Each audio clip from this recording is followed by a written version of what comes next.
এই হাঁড়িটাতে প্রথমে পানি দিয়ে নিলাম। এবার একটু গরম করে নেব। গরম হয়ে গেছে, দুধটা ঢেলে দেব। দুধটা ঢেলে দিয়েছি, এবার ঢেকে দেব। দুধ গরম হয়ে গেছে, একটু দারচিনি, তেজপাতা, এলাচ দিয়ে দিলাম, ঢেকে দিলাম। এবার চালটা একটু ধুয়ে নিই।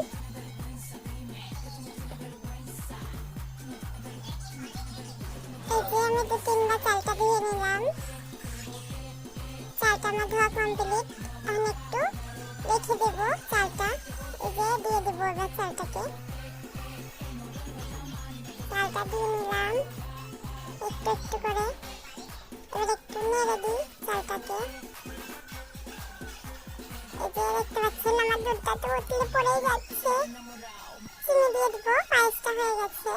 আগে আমি চিনি দিইনি, আমি কিচেনে চালটা সিদ্ধ হয় না, তাই পরে দিয়েছি। এই যে এখন আমি বাদামটা কেটে নেব। এই যে আমার পায়েস হয়ে গেছে, বাদামটা দিয়ে দিয়েছি।